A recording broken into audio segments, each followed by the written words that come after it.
Era uma vila esquecida no coração da floresta amazônica, onde a neblina parecia nunca se dissipar, e os ventos assobiavam como lamentos dos mortos.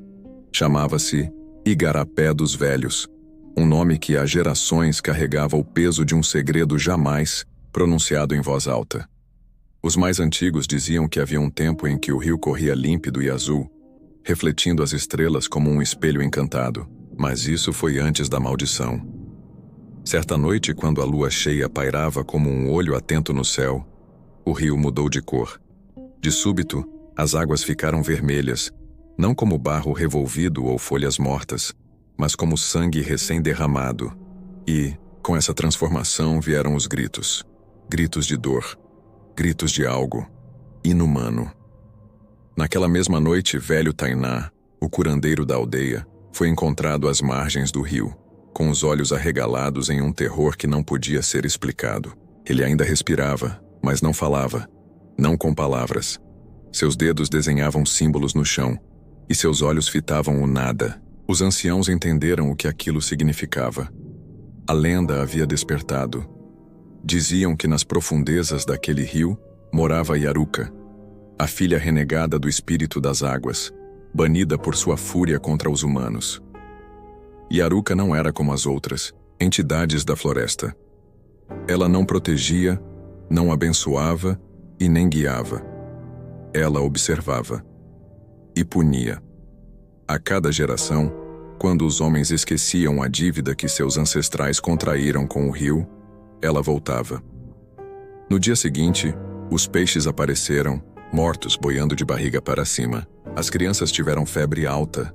Os caçadores se perderam. Um silêncio pesado caiu sobre a vila, como se até a floresta tivesse prendido a respiração. Algo estava errado. Algo estava à espreita. A jovem Caíra, neta de Tainá, sentia a presença nas águas. Desde pequena, ela ouvira sussurros quando mergulhava, como se o rio tentasse falar com ela. Mas agora os sussurros eram gritos. E os sonhos? Aqueles sonhos com uma mulher de cabelos vermelhos e olhos negros como o fundo do rio, haviam voltado. Caíra sabia que a maldição havia começado de novo, mas ela também sentia que, desta vez, era diferente. Desta vez, Yaruka queria algo mais do que vingança. E então, naquela noite silenciosa, Caíra escutou uma voz sussurrando seu nome. Não com medo, mas com um chamado, como se fosse parte de seu destino, e as águas escarlates do rio pareciam sorrir. O som da água era constante, um sussurro ininterrupto que parecia conter vozes, gemidos e segredos antigos. Era como se o próprio rio respirasse.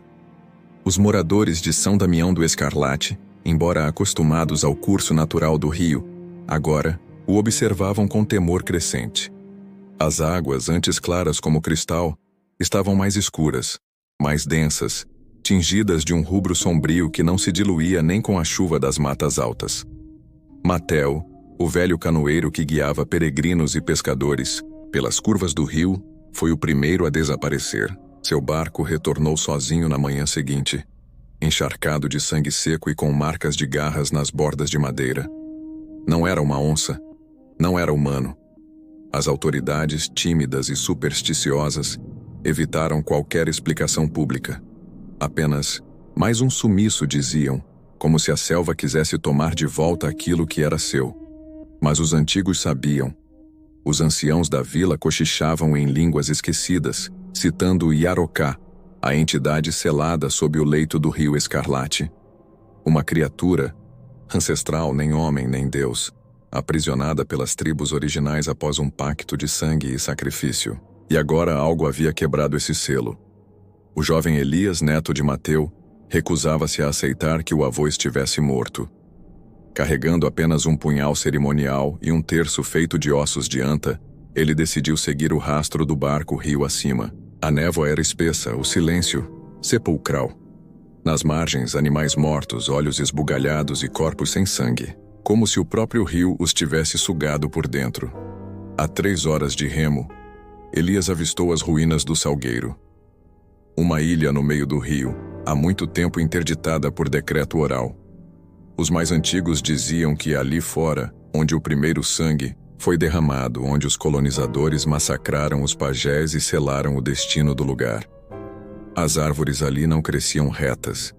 Os galhos torciam-se em formas quase humanas, como se gritassem, e ali, entre as sombras, Elias viu um altar antigo coberto por raízes que pulsavam como veias. Ao redor, inscrições em tupi arcaico, clamando pelo retorno de Yarocá. E no centro do altar, uma máscara de osso, idêntica à usada por Mateu em seus rituais de proteção. Elias não teve tempo de perguntar o que aquilo significava, pois das sombras do altar surgiu um vulto, metade fera, metade mulher. Olhos negros como carvão em brasa e dentes que lembravam pedras afiadas. Ela falava com voz dupla, em eco, e disse apenas: "O rio foi manchado novamente, e o sangue dos inocentes despertou a ira dos selados." Elias gritou, mas o rio engoliu seu grito.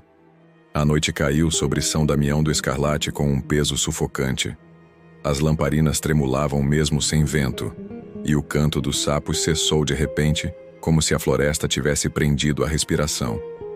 O sumiço de Elias espalhou um pânico, silencioso. Sua canoa, encontrada na margem da vila, trazia apenas o terço de ossos quebrado e manchas escarlates na madeira. As palavras do velho Mateu, antes tidas como delírios senis, agora pareciam presságios ignorados. No coração da vila, Dona Zefinha, a parteira e benzedeira mais antiga, trancou-se com seus amuletos e iniciou um ritual esquecido. Ela falava com os espíritos da terra, do rio e das raízes. Suas palavras eram um sussurro em tupi, misturadas com rezas católicas, sal e fumaça de cipó. As velas tremiam à medida que Zefinha mergulhava em transe profundo. E foi ali, entre visões e sombras, que ela viu a verdade. O rio era uma prisão. Sob sua corrente mansa, existia uma câmara ancestral, selada com sangue e promessas feitas por um pacto entre pajés e anjos caídos. Yarocá era um dos selados, filhos de uma união proibida entre seres das alturas e mulheres humanas. Os antigos os chamavam de Nefile, os caídos, os gigantes espirituais de carne e trevas. Eles caminhavam entre os homens como deuses, mas trouxeram morte, loucura e fome, e por isso foram enterrados vivos, sob águas profundas e amaldiçoadas. Mas o pacto havia sido quebrado. A ganância de um homem havia reaberto a ferida. Os exploradores estrangeiros, ao dragarem o fundo do rio em busca de ouro, profanaram o selo sagrado. Derramaram sangue dos peixes sagrados, cortaram cipós que selavam os túmulos e venderam os artefatos cerimoniais aos turistas. Agora as águas corriam vermelhas como advertência, e a maldição, libertada. Zefinha acordou em pânico, com os olhos cheios de lágrimas. Ela sabia que o tempo era curto. Reuniu os anciãos e revelou o que viu. Se não refizessem o selo, os selados emergiriam. E a primeira manifestação já havia acontecido. Elias, o neto de Mateu, não estava morto, mas havia sido tomado. Na noite seguinte, os cães da vila começaram a uivar sem parar, todos voltados para o rio. E então ele surgiu. Elias, mas não Elias. Seus olhos estavam vazios, a pele pálida, e nas veias sob sua carne fluía algo escarlate. Ele caminhava lentamente pela margem, murmurando em uma língua que fazia as folhas secas se moverem. E atrás dele, águas escuras que vinham contra a corrente. Zefinha gritou: "Ele carrega a voz dos selados. É um arauto." Mas ninguém se moveu. O medo era maior que a fé. E então, naquela noite sem lua, as águas do escarlate começaram a subir. Não com fúria, mas com propósito, como se buscassem algo, alguém. E todo o vilarejo compreendeu. O rio estava acordado. As águas do escarlate invadiram as margens em silêncio. Sem alarde, sem inundação, apenas um avanço lento e constante, como dedos espectrais tateando a terra. O chão da vila parecia pulsar com uma frequência que os ouvidos não escutavam, mas os corações sentiam. Um pavor instintivo, ancestral, que fazia os velhos tremerem e as crianças chorarem sem razão. Elias, ou o que havia se tornado Elias, agora rondava o vilarejo como uma sombra encarnada. Ele não falava, ele sussurrava, e onde sua voz tocava, o sono das pessoas se tornava pesadelo. Casais que ouviram seus murmúrios tiveram visões de criaturas gigantescas se erguerem do fundo de cavernas aquáticas, envoltas em lodo e ossos. Sonhavam com gritos em línguas extintas, com olhos ambarinos observando-os das profundezas. Alguns acordaram com sangramentos inexplicáveis. Outros não acordaram. Mateu, mesmo tomado pela idade, reconheceu o que acontecia. Aquilo era o cumprimento da profecia que ele ouvira de seu avô. Quando o sangue escorrer sem lâmina, os filhos das águas erguerão o olhar.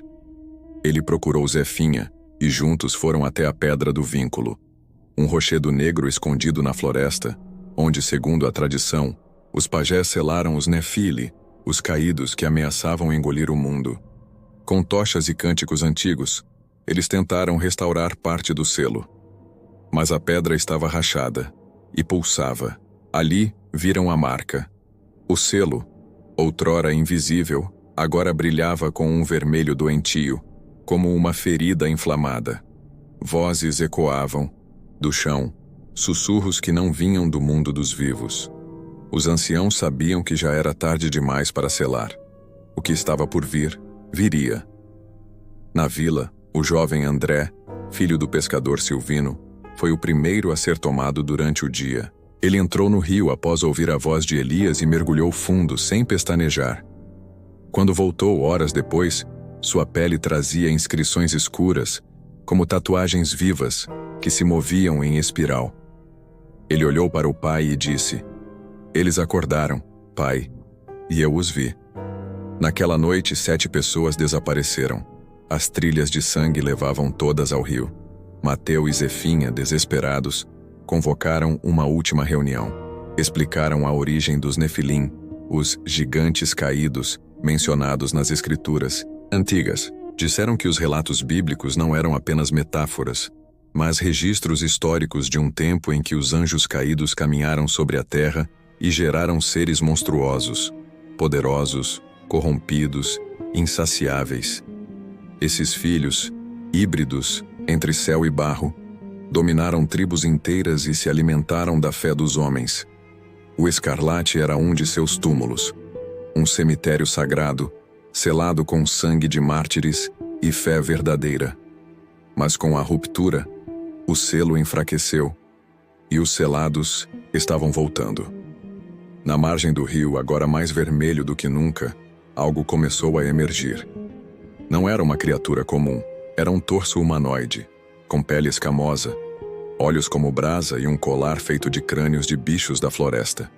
Ele não rugiu, não atacou. Ele olhou. E no instante em que seus olhos tocaram os moradores, muitos desmaiaram.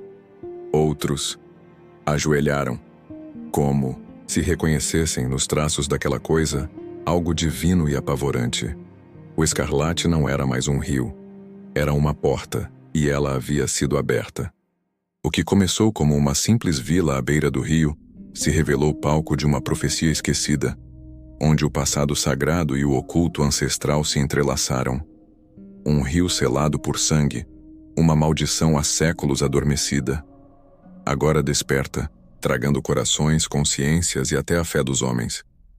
Elias, corrompido pelas águas, tornou-se arauto de algo antigo demais para ser nomeado, e as lendas dos Nefilins, os gigantes caídos da Bíblia, deixaram de ser mitos para se tornar um pesadelo palpável. A porta foi aberta, e o que sairá dela ainda está por vir.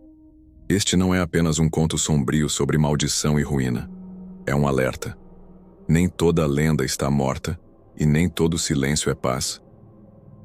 Se você ficou arrepiado com essa história, sombria da maldição do Rio Escarlate, não deixe o mistério acabar aqui. Nosso canal mergulha fundo nas histórias mais enigmáticas, lendárias e ocultas da Amazônia e das lendas espirituais. Toda semana, revelações impactantes, contos esquecidos e segredos antigos ganham vida. Inscreva-se agora, ative o sininho e junte-se à nossa comunidade que busca mais do que histórias. Busca a verdade, o imaginário e o desconhecido. Você está pronto para a próxima revelação? Então clique no botão de inscrever-se, antes que a próxima maldição venha.